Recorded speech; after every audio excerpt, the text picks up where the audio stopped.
दोस्तों, आज मैं आपको एक ऐसी सच्ची घटना सुनाने जा रहा हूं जो हम सभी भारतीयों का सीना गर्व से चौड़ा कर देगी। हम अक्सर सुनते हैं कि हमारे देश के लोग विदेश जाना चाहते हैं, वहां बसना चाहते हैं। लेकिन क्या आपने कभी सुना है कि दुनिया के सबसे अमीर देशों के बच्चे जो मखमल के बिस्तरों पर सोते हैं, वे भारत आकर यहाँ की मिट्टी को चूमने लगे? यह कहानी है उन 20 विदेशी छात्रों की जो लंदन और न्यूयॉर्क के सबसे महंगे स्कूलों से भारत आए थे। वे आए थे यह देखने कि भारत कितना पिछड़ा है, लेकिन जब वे वापस गए तो वे अपने साथ भारत का एक हिस्सा अपने दिल में लेकर गए। यह कहानी है भारत के संस्कार, भारत की तकनीक और भारत के उस प्यार की जो पूरी दुनिया में कहीं और नहीं मिलता। बात पिछले साल अक्टूबर महीने की है। दिल्ली के इंदिरा गांधी अंतर्राष्ट्रीय हवाई अड्डे पर एक विशेष विमान उतरा। इसमें सवार थे यूरोप और अमेरिका के कुछ बेहद अमीर परिवारों के बच्चे। इनके माता पिता बड़ी बड़ी कंपनियों के मालिक थे। बच्चों ने अपनी पूरी जिंदगी में कभी धूल नहीं देखी थी, कभी गर्मी बर्दाश्त नहीं की थी। जब उनके स्कूल ने सांस्कृतिक यात्रा के लिए भारत को चुना तो कई बच्चों ने नाक भौं सिकोड़ी थी। उनमें से एक छात्र, जिसका नाम हम डेविड मान लेते हैं, ने अपनी माँ से कहा था, माँ, मैं भारत क्यों जाऊं? मैंने सुना है वहां बहुत भीड़ होती है, गंदगी होती है और वहां तो ठीक से पानी भी नहीं मिलता होगा। उसकी माँ ने उसे समझाया कि यह सिर्फ एक हफ्ते की बात है, फिर तुम वापस अपने आरामदायक घर आ जाओगे। डेविड और उसके दोस्तों के दिमाग में भारत की वही पुरानी तस्वीर थी जो पश्चिमी मीडिया अक्सर दिखाता है, सपेरों का देश, टूटी सड़कें और गरीबी। लेकिन उन्हें नहीं पता था कि जिस भारत में वे कदम रखने जा रहे हैं वह नया भारत है। वह भारत जो चांद के दक्षिणी ध्रुव पर पहुंच चुका है, वह भारत जो दुनिया की 5वीं सबसे बड़ी अर्थव्यवस्था है। जैसे ही वे हवाई अड्डे के टर्मिनल 3 में दाखिल हुए, उनकी पहली प्रतिक्रिया देखने लायक थी। वे जिस गंदगी की उम्मीद कर रहे थे, उसके बजाय उन्हें फर्श इतना चमचमाता हुआ मिला कि उसमें वे अपना चेहरा देख सकते थे। हवाई अड्डे की दीवारों पर लगी मुद्राओं वाली बड़ी बड़ी मूर्तियों को देखकर वे हैरान रह गए। डेविड ने अपने गाइड से पूछा, क्या हम सच में भारत में हैं? यह तो लंदन के हीथ्रो एयरपोर्ट से भी ज्यादा सुंदर और आधुनिक लग रहा है। गाइड, जो एक अनुभवी भारतीय शिक्षक थे, बस मुस्कुरा दिए। उन्होंने मन ही मन सोचा, अभी तो बस शुरुआत है बेटा, असली भारत देखना तो अभी बाकी है। बाहर निकलते ही इन विदेशी छात्रों को पहला झटका लगा, डिजिटल इंडिया का झटका।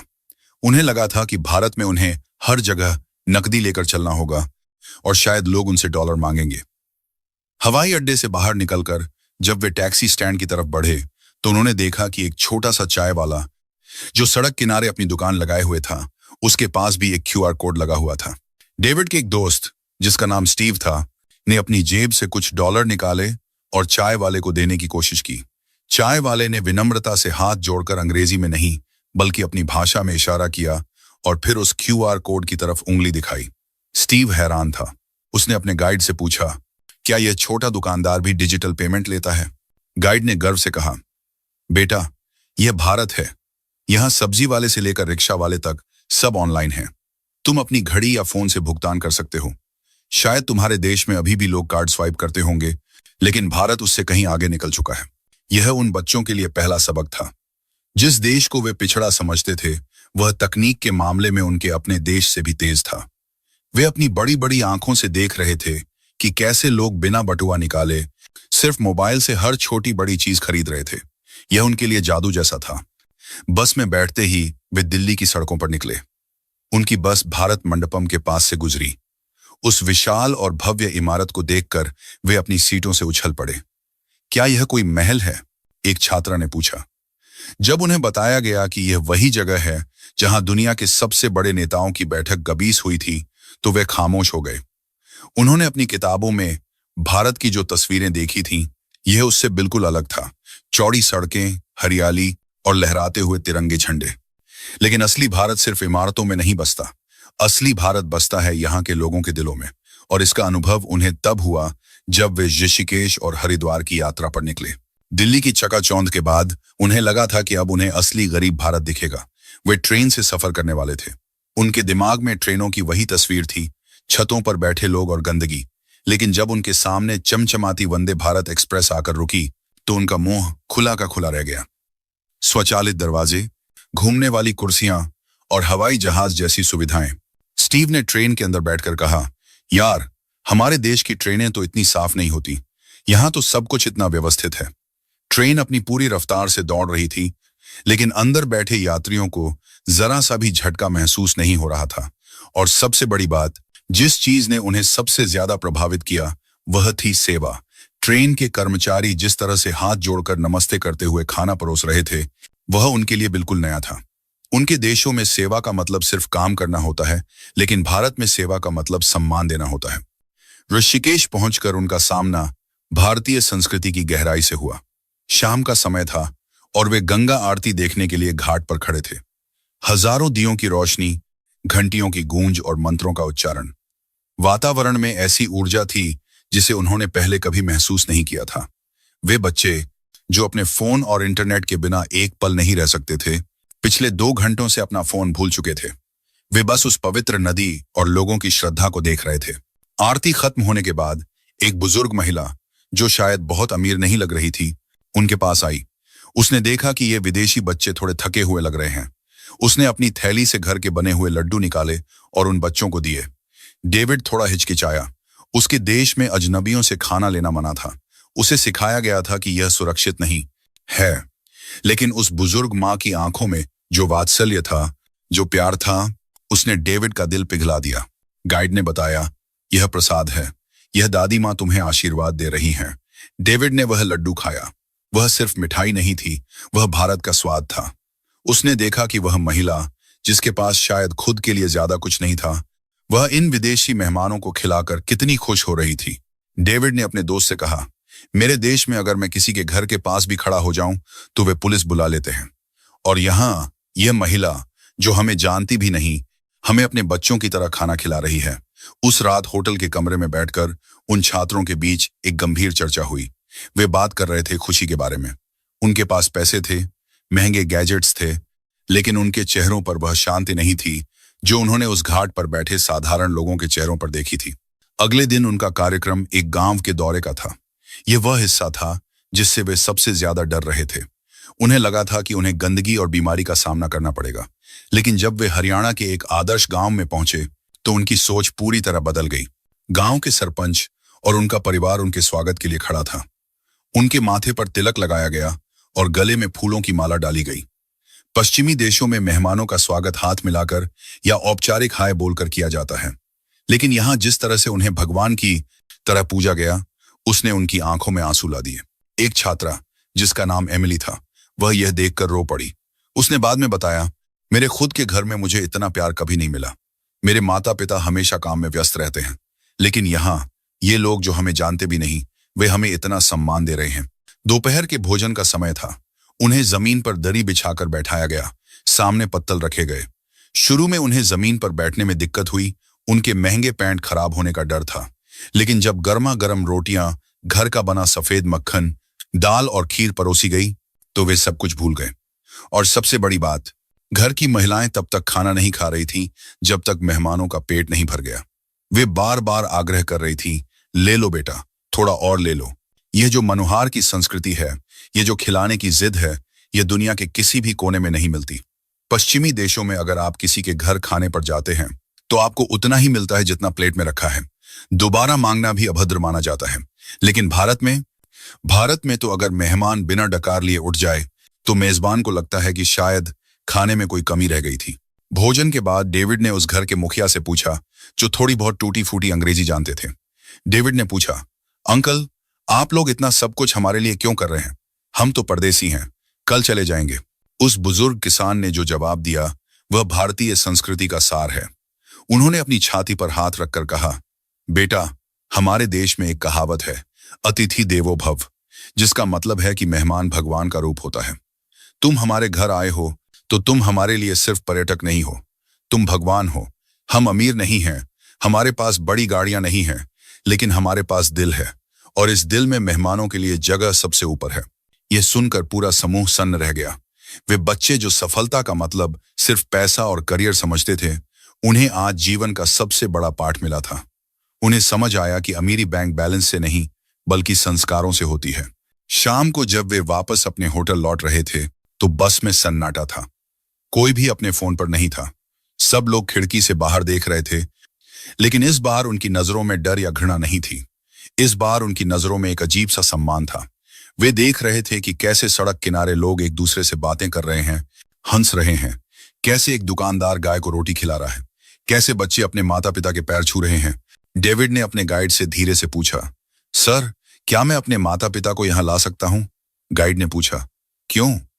डेविड ने कहा, क्योंकि मुझे लगता है कि हम लोगों ने जीना भूल दिया है। हम सिर्फ दौड़ रहे हैं। असली जीवन तो यहां है, भारत में। लेकिन दोस्तों, कहानी अभी खत्म नहीं हुई है। अभी तो उन्हें भारत का वह रूप देखना बाकी था जिसने पूरी दुनिया को हिलाकर रख दिया है। भारत का विज्ञान और युवाओं की प्रतिभा। अगले पड़ाव में वे बैंगलोर जाने वाले थे, जहां उनकी मुलाकात उन युवाओं से होने वाली थी जो सिलिकॉन वैली को चला रहे हैं। और वहां कुछ ऐसा होने वाला था जिससे इन विदेशी छात्रों को अपने खुद के देशों की शिक्षा व्यवस्था पर शक होने वाला था। दोस्तों, दिल्ली और ऋषिकेश के बाद इन विदेशी छात्रों को लगा कि उन्होंने भारत देख लिया। उन्हें लगा कि भारत मतलब मंदिर, पुरानी इमारतें और तीखा खाना। लेकिन वे गलत थे। भारत सिर्फ अतीत नहीं है, भारत भविष्य भी है। और इसका सबूत उन्हें तब मिला जब उनका विमान बेंगलुरु के केम्पेगौड़ा अंतर्राष्ट्रीय हवाई अड्डे पर उतरा। हवाई अड्डे से बाहर निकलते ही डेविड ने अपनी आंखों को मला। क्या हम अभी भी भारत में हैं? उसने पूछा। उसके सामने कांच की गगनचुंबी इमारतें थीं, सड़कों पर इलेक्ट्रिक बसें दौड़ रही थीं और हर तरफ बड़े बड़े आईटी पार्कों के बोर्ड लगे थे। यह वह भारत नहीं था जिसकी कहानियां उसने सुनी थी। यह सिलिकॉन वैली से कम नहीं लग रहा था। अगले दिन उनका दौरा भारत की एक शीर्ष स्पेस एजेंसी इसरो के केंद्र और कुछ बड़े स्टार्टअप्स में था। स्टीव, जो खुद को कंप्यूटर का बहुत बड़ा जानकार समझता था, थोड़ा घमंड में था। उसे लगता था कि भारतीय सिर्फ कॉल सेंटर में काम करते हैं या पश्चिमी कंपनियों के लिए कोडिंग ठीक करते हैं। लेकिन जब उनकी मुलाकात 24 साल की एक भारतीय लड़की अदिति से हुई तो स्टीव का यह भ्रम चकनाचूर हो गया। अदिति एक साधारण किसान परिवार से थी, लेकिन आज वह एक ऐसी कंपनी की सीईओ थी जो कृत्रिम बुद्धिमत्ता आई का उपयोग करके किसानों की फसल बचाने का काम कर रही थी। स्टीव ने अदिति से पूछा, तुमने यह तकनीक अमेरिका से सीखी होगी? अदिति ने विनम्रता से मुस्कुराते हुए जवाब दिया, नहीं स्टीव, मैंने यह अपने गांव के सरकारी स्कूल में और फिर आईआईटी ईट में सीखा। हमारे देश में टैलेंट को किसी विदेशी डिग्री की जरूरत नहीं होती। हम जुगाड़ से सैटेलाइट भी मंगल ग्रह पर भेज देते हैं, वह भी हॉलीवुड फिल्म के बजट से कम में। यह सुनकर पूरा हॉल तालियों से गूंज उठा। उन विदेशी छात्रों को पहली बार एहसास हुआ कि जिस गणित और विज्ञान पर उन्हें इतना गर्व है, उसकी नींव शून्य का आविष्कार इसी देश ने रखी थी। उन्होंने देखा कि कैसे चंद्रयान 3 ने चांद के दक्षिणी ध्रुव पर तिरंगा फहराया। डेविड ने अपनी डायरी में लिखा, मैं गलत था। भारत दुनिया के पीछे नहीं चल रहा है, भारत दुनिया का नेतृत्व करने के लिए तैयार हो रहा है।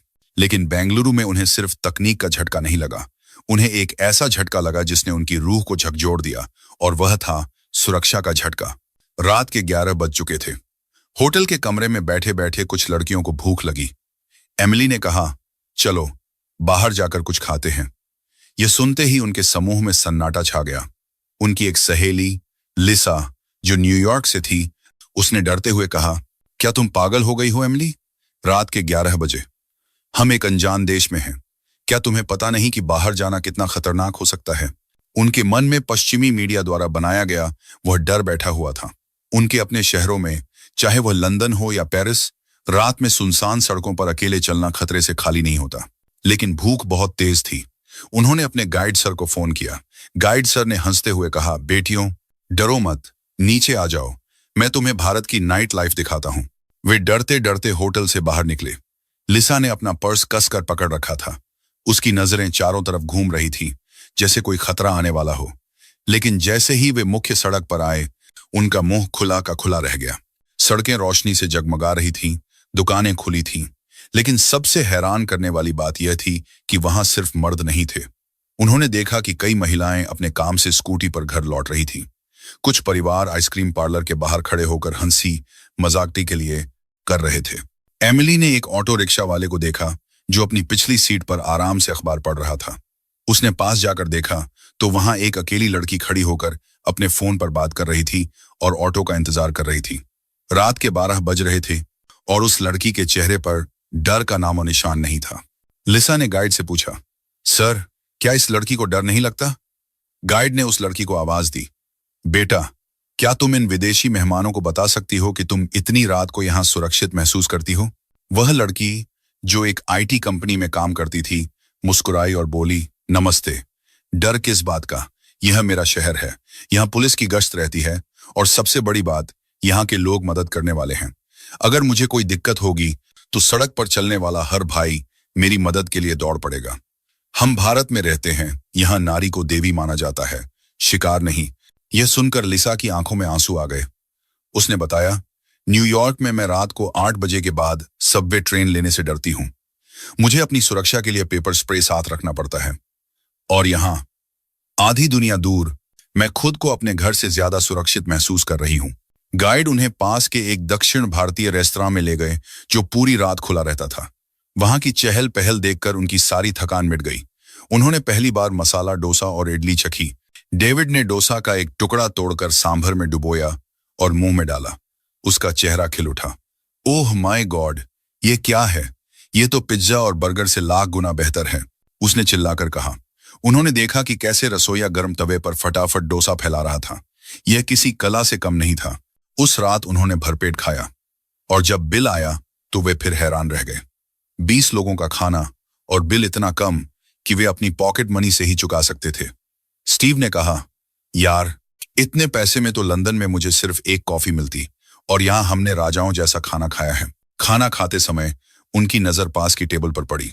वहां एक गरीब गुब्बारे बेचने वाला बच्चा खड़ा था। रेस्तरां के मालिक ने उसे डांट कर भगाया नहीं, बल्कि उसे बुलाया और एक पैकेट में 2 इडली और वड़ा बांध कर दिया। मालिक ने उससे पैसे नहीं लिए, बस उसके सिर पर हाथ फेरा। यह दृश्य देखकर एमिली अपने जज्बात नहीं रोक पाई। उसने कहा, देखो, यहाँ व्यापार बाद में आता है, इंसानियत पहले आती है। हमारे देशों में सब कुछ प्रोफेशनल है, लेकिन यहाँ सब कुछ पर्सनल है। होटल वापस लौटते समय वे बस में अंताक्षरी खेलने लगे। उन्होंने कुछ हिंदी शब्द भी सीख लिए थे। वे बार बार नमस्ते, शुक्रिया और भैया बोल रहे थे। उन्हें भैया शब्द का मतलब बहुत पसंद आया था। गाइड ने समझाया था कि भारत में हम किसी को ड्राइवर या वेटर कहकर नहीं बुलाते, हम उन्हें भैया भाई कहते हैं। हम अजनबियों को भी रिश्ता बना लेते हैं। अगले दिन उनका सफर एक और अनोखे अनुभव की तरफ बढ़ने वाला था। अब तक उन्होंने शहर देखा था, तकनीक देखी थी, लेकिन अब उन्हें भारत की आत्मा देखनी थी। भारत की शादियां और संयुक्त परिवार, जॉइंट फैमिली। उन्हें एक भारतीय शादी में मेहमान के तौर पर आमंत्रित किया गया था। पश्चिमी शादियां जो कुछ घंटों में खत्म हो जाती हैं और जहां सब कुछ औपचारिक होता है, उसके मुकाबले भारतीय शादी, ओहो, यह तो किसी त्योहार से कम नहीं होती। जब वे शादी के हॉल में पहुंचे तो ढोल की आवाज ने उनके दिल की धड़कन तेज कर दी। विदेशी लड़कों को कुर्ता पजामा और लड़कियों को साड़ी पहनाई गई थी। लिसा साड़ी पहनकर खुद को किसी महारानी से कम नहीं समझ रही थी। वह शीशे के सामने से हट ही नहीं रही थी। शादी में उन्होंने देखा कि कैसे दूल्हा दुल्हन के परिवार, जो सैकड़ों की संख्या में थे, एक साथ मिलकर खुशियां मना रहे थे। कोई छोटा बड़ा नहीं था। चाचा, मामा, बुआ, मौसी, इतने सारे रिश्ते देखकर डेविड चकरा गया। उसने पूछा, क्या ये सब एक ही परिवार के हैं? जब उसे बताया गया कि भारत में शादी सिर्फ 2 लोगों का मिलन नहीं, बल्कि 2 परिवारों का मिलन होती है और हम सुख दुख में एक साथ खड़े रहते हैं, तो उसे अपने अकेलेपन का एहसास हुआ। उसने सोचा, मेरे पास बड़ा घर है, लेकिन उसमें रहने वाले लोग कम हैं। यहाँ घर शायद छोटे हों, लेकिन दिल बहुत बड़े हैं। बारात में नाचते हुए स्टीव ने अपना कोट उतार फेंका और नागिन डांस करने की कोशिश करने लगा। उसे नहीं पता था कि वह क्या कर रहा है, लेकिन उसे इतनी खुशी जीवन में कभी नहीं मिली थी। वहां मौजूद हर भारतीय ने उसे अपने गले लगाया। किसी ने यह नहीं देखा कि वह विदेशी है, सबने उसे अपना भाई मान लिया। शादी के खाने बफे को देखकर तो उनकी आंखें फटी रह गईं। 50 तरह की मिठाइयां, 4 तरह की आइसक्रीम और न जाने क्या क्या। गुलाब जामुन खाते हुए डेविड की आंखों में पानी आ गया। उसने कहा, मुझे लगता है मुझे स्वर्ग मिल गया है। लेकिन दोस्तों, इस चमक धमक और खुशी के बीच एक घटना ऐसी घटी जिसने उनके दिल को हमेशा के लिए बदल दिया। शादी के दौरान दूल्हे के पिता को अचानक दिल का दौरा पड़ गया। पश्चिमी देशों में ऐसी स्थिति में लोग एम्बुलेंस का इंतजार करते हैं और दूर खड़े हो जाते हैं, लेकिन यहां डेविड ने देखा कि 1 सेकंड के अंदर 50 लोग मदद के लिए दौड़ पड़े। किसी ने पानी लाया, किसी ने गाड़ी निकाली, किसी ने डॉक्टर को फोन किया। दूल्हे के दोस्त उसे अपनी गोद में उठाकर गाड़ी तक ले गए। यह एकता, यह अपनापन, यह देखकर डेविड और उसके दोस्त सन्न रह गए। उन्होंने देखा कि मुसीबत के समय भारत का हर आदमी आपका परिवार बन जाता है। यहाँ कोई अकेला नहीं मरता, यहाँ हर किसी के लिए कोई ना कोई खड़ा है। अगली सुबह जब दूल्हे के पिता खतरे से बाहर थे, तो पूरा माहौल फिर से खुशियों से भर गया। डेविड ने अपने गाइड से कहा, सर, मुझे समझ आ गया है कि भारत कभी क्यों नहीं टूट सकता, क्योंकि यहाँ लोगों को जोड़ने वाली फेविकोल उनका प्यार है, कोई कानून नहीं। अब उनकी यात्रा का अंतिम पड़ाव आने वाला था। वाराणसी, काशी, जीवन और मृत्यु का शहर। वहां उन्हें जीवन का सबसे गहरा दर्शन मिलने वाला था, जो उनकी पश्चिमी सोच की नींव हिला देगा। दोस्तों, अगर बेंगलुरु भारत का दिमाग था, तो अब ये विदेशी छात्र भारत की आत्मा से मिलने जा रहे थे। उनकी ट्रेन वाराणसी यानी काशी के स्टेशन पर रुकी। काशी, दुनिया का वह सबसे पुराना शहर जो आज भी जीवित है। मार्क ट्वेन ने कहा था, काशी इतिहास से भी पुरानी है, परंपराओं से भी पुरानी है, और इन दोनों को मिला दिया जाए तो भी उनसे दोगुनी पुरानी है। लेकिन इन विदेशी छात्रों के लिए काशी का पहला प्रभाव थोड़ा डरावना था। जैसे ही वे स्टेशन से बाहर निकले, शोर, भीड़ और संकरी गलियों ने उन्हें घेर लिया। डेविड, जो अब तक भारत की आधुनिकता की तारीफ कर रहा था, थोड़ा सहम गया। यहां न तो कांच की इमारतें थीं और न ही एसी वाली टैक्सियां। यहां तो जीवन अपनी पूरी नग्नता और शोर के साथ सड़क पर बह रहा था। गाइड सर ने उन्हें समझाया, घबराओ मत, तुम अभी अव्यवस्था देख रहे हो, लेकिन कल सुबह तक तुम्हें इसमें व्यवस्था दिखाई देगी। काशी को आंखों से नहीं, रूह से देखा जाता है। वे पैदल ही गलियों से होकर अपने होटल की तरफ बढ़े। रास्ते में स्टीव का पैर गोबर पर पड़ गया। वह चिल्लाया, ओह गॉड, यह क्या है? यह गायें सड़क पर क्यों घूम रही हैं? उसके लिए गाय सिर्फ एक जानवर थी या शायद खाने की प्लेट का हिस्सा? लेकिन यहां गाय माता थी। उसने देखा कि कैसे एक दुकानदार अपनी दुकान से निकलकर गाय को रोटी खिला रहा है और उसके माथे को छूकर प्रणाम कर रहा है। स्टीव ने गाइड से पूछा, सर, यह जानवर रास्ता रोक रहा है और लोग इसे हटा भी नहीं रहे। गाइड ने मुस्कुराते हुए कहा, स्टीव, तुम्हारे देश में जानवर पेट्स पालतू होते हैं या फूड भजन होते हैं, लेकिन भारत में हम मानते हैं कि हर जीव में ईश्वर का अंश है। यह गाय हमें दूध देती है, मां की तरह पालती है, इसलिए हम इसे सम्मान देते हैं। यह भारत का सह अस्तित्व कोएग्जिस्टेंस है, जहां इंसान और प्रकृति साथ साथ चलते हैं। शाम को वे दशाश्वमेध घाट पर गंगा आरती देखने गए। नाव पर बैठकर जब उन्होंने मां गंगा का विशाल रूप देखा, तो वे खामोश हो गए। ऋषिकेश की आरती सुंदर थी, लेकिन काशी की आरती में एक ऐसा नाद आवाज था जो ब्रह्मांड की धड़कन जैसा लगता था। हजारों घंटियां एक साथ बज रही थीं। हर हर गंगे का उद्घोष हो रहा था। एमिली ने देखा कि पास की नाव पर एक बहुत गरीब परिवार बैठा था। उनके कपड़े फटे थे, शायद उन्होंने कई दिनों से भरपेट खाना भी नहीं खाया होगा। लेकिन जब आरती शुरू हुई तो उनके चेहरों पर जो शांति, जो चमक और जो भक्ति थी, वह एमिली ने दुनिया के सबसे अमीर लोगों के चेहरों पर भी नहीं देखी थी। उसने डेविड के कान में फुसफुसाया, डेविड, देखो उन्हें, उनके पास कुछ नहीं है, फिर भी वे कितने खुश लग रहे हैं, और हमारे पास सब कुछ है, फिर भी हम डिप्रेशन की गोलियां खाते हैं। आखिर इनके पास ऐसा क्या राज है? डेविड ने जवाब दिया, शायद संतोष। गाइड सर कहते हैं ना, भारत में खुशी बाजार में नहीं मिलती, वह भीतर से आती है। लेकिन असली झटका उन्हें अगली सुबह लगा। सुबह 4 बजे, जब पूरा पश्चिमी विश्व गहरी नींद में होता है, काशी जाग चुकी थी। वे सुबह बनारस से देखने के लिए नाव पर निकले। सूर्योदय हो रहा था और गंगा का पानी पिघले हुए सोने जैसा चमक रहा था। नाव मणिकर्णिका घाट के पास से गुजरी। यह वह जगह है जहां चिता की आग कभी ठंडी नहीं होती। 24 घंटे यहां अंतिम संस्कार होते हैं। पश्चिमी संस्कृति में मौत को छुपाया जाता है। शमशान शहर से दूर होते हैं और मौत की बात करना भी अशुभ माना जाता है। लेकिन यहाँ मौत उत्सव की तरह मनाई जा रही थी। स्टीव ने डरते हुए पूछा, क्या वे वहां जल रहे हैं, खुले में? ओह गॉड, यह कितना भयानक है। तभी उनके नाव वाले मांझी मल्लाह, जिसका नाम रामू था, उसने अपनी टूटी फूटी भाषा में और गाइड के अनुवाद के साथ जो कहा, उसने उन छात्रों के जीवन को देखने का नजरिया हमेशा के लिए बदल दिया। रामू ने कहा, साहब, यह भयानक नहीं है, यह मोक्ष है। हमारे यहाँ मौत अंत नहीं है, यह तो सिर्फ पुराने कपड़े बदलने जैसा है। आत्मा अमर है, काशी में मरना सौभाग्य है। यहाँ लोग रोते नहीं हैं, बल्कि ईश्वर को धन्यवाद देते हैं कि उनके प्रियजन की यात्रा पूरी हुई। सेमन की आस। डेविड उस जलती हुई चिता को देखता रहा। उसने सोचा, मैं सारी जिंदगी इस बात से डरता रहा कि मेरे बैंक बैलेंस का क्या होगा, मेरे करियर का क्या होगा, लेकिन अंत तो यही है, मुट्ठी भर राख।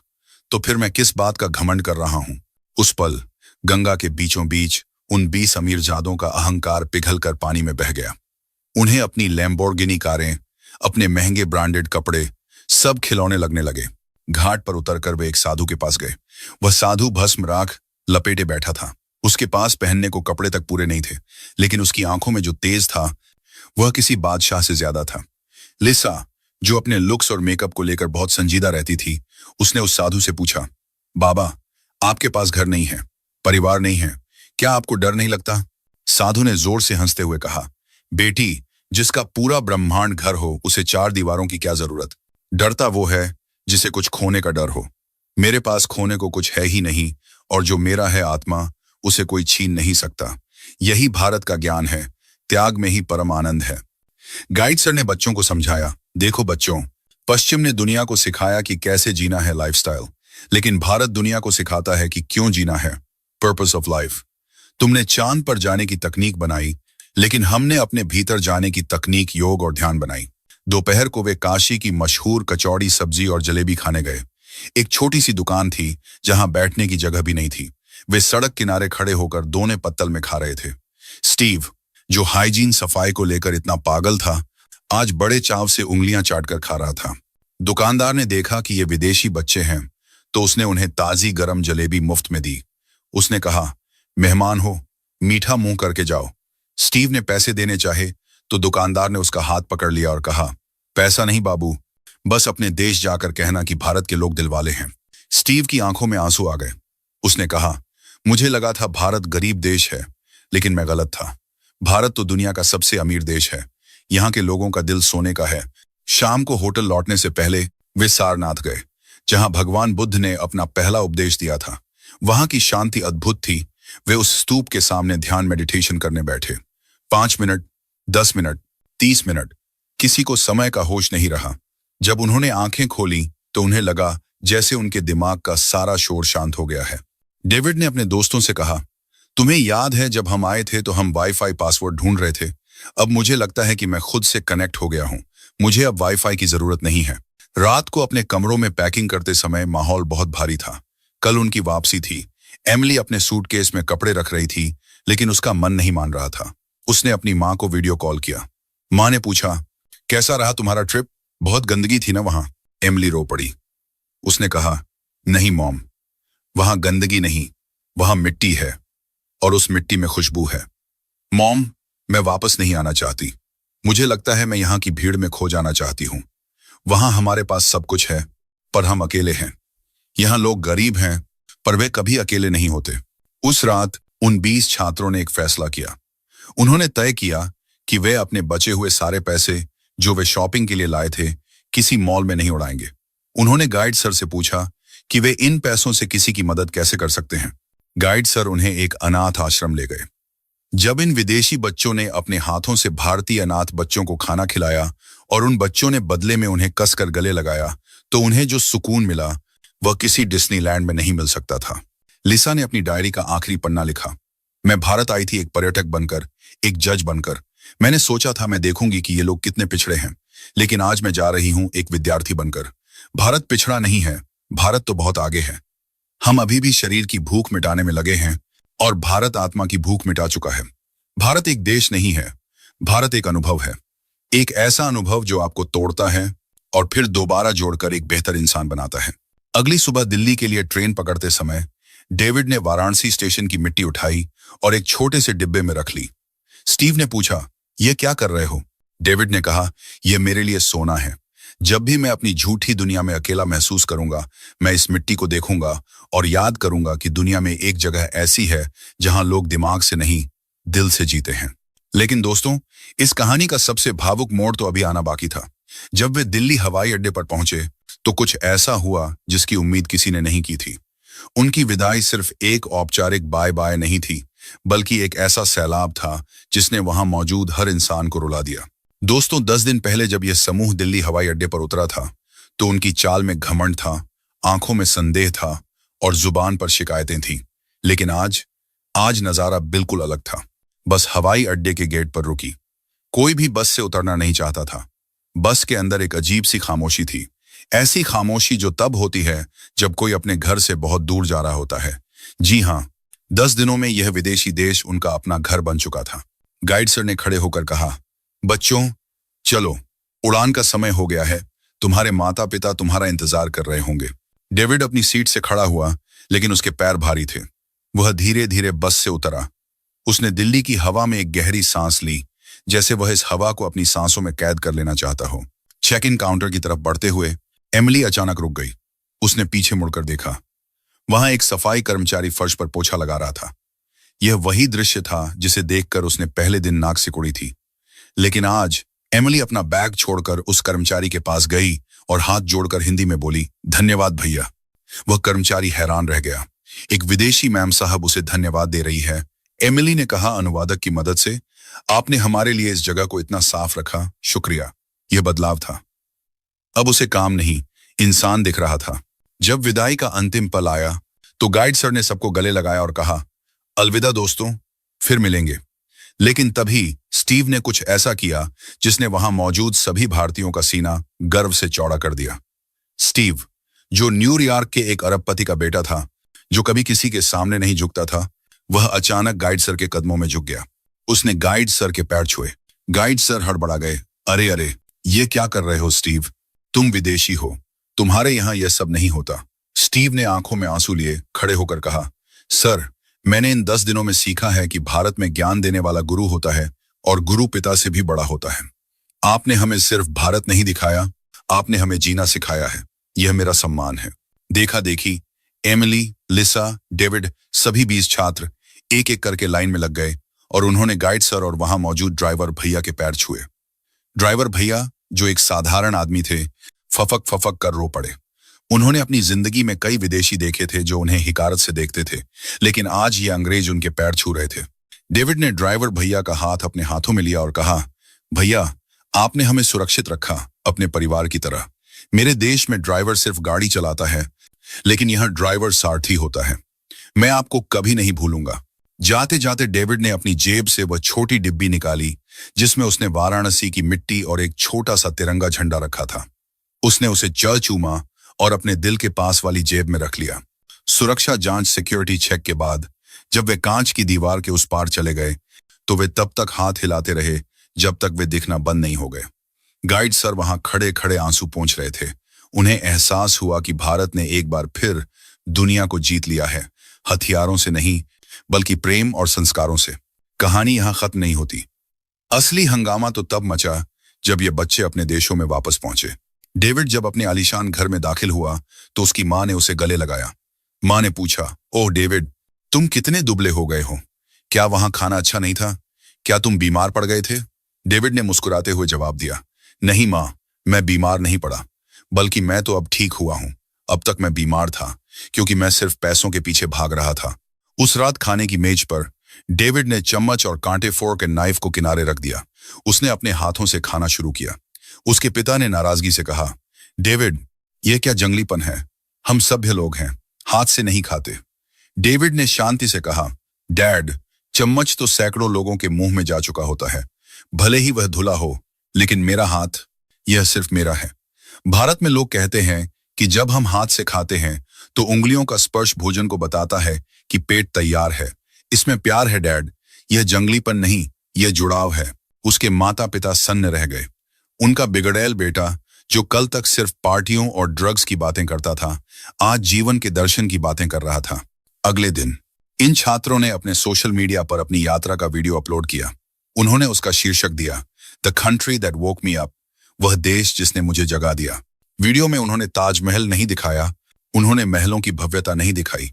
उन्होंने दिखाया वह रिक्शा वाला जो आधे पैसे लेने पर भी मुस्कुरा रहा था, वह दादी माँ जो अजनबियों को लड्डू खिला रही थी, वह साधु जो राख लपेटे हुए भी बादशाह की तरह हंस रहा था, वह सॉफ्टवेयर इंजीनियर लड़की जो रात के 12 बजे बेखौफ घूम रही थी, और अंत में वह दृश्य जहां वे गाइड सर के पैर छू रहे थे। वीडियो के अंत में डेविड ने कैमरा की तरफ देखकर कहा, दोस्तों, हमें बचपन से सिखाया गया कि भारत एक गरीब देश है, वहां सपेरे रहते हैं, लेकिन मैं आपको सच बताता हूं, गरीब भारत नहीं है, गरीब हम हैं। हमारे पास पैसे हैं पर शांति नहीं है, हमारे पास घर हैं पर परिवार नहीं है। भारत के पास वह खजाना है जो पूरी दुनिया ढूंढ रही है, संतोष और संस्कार। अगर आप इंसान बनना चाहते हैं तो एक बार भारत जरूर जाएं, वहां की मिट्टी में जादू है। यह वीडियो जंगल की आग की तरह फैल गया। इसे लाखों बार देखा गया, हजारों टिप्पणियां आईं। एक अमेरिकी महिला ने लिखा, मैं हमेशा भारत जाने से डरती थी, लेकिन यह वीडियो देखकर मैं रो पड़ी। मुझे भी वह शांति चाहिए। एक ब्रिटिश बुजुर्ग ने लिखा, हमने भारत पर 200 साल राज किया, लेकिन हम कभी उन्हें समझ नहीं पाए। वे हमसे कहीं ज्यादा महान हैं। इस एक यात्रा ने न सिर्फ उन 20 बच्चों की जिंदगी बदली, बल्कि हजारों लोगों की सोच बदल दी। दोस्तों, यह कहानी हमें क्या सिखाती है?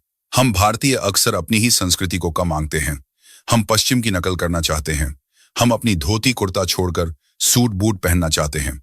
हम अपने माता पिता के पैर छूने में शर्म महसूस करते हैं। लेकिन देखिए, दुनिया के सबसे विकसित देशों के लोग हमारी संस्कृति के आगे नतमस्तक हो रहे हैं। वे नमस्ते अपना रहे हैं, वे योग अपना रहे हैं, वे हमारा शाकाहारी भोजन अपना रहे हैं।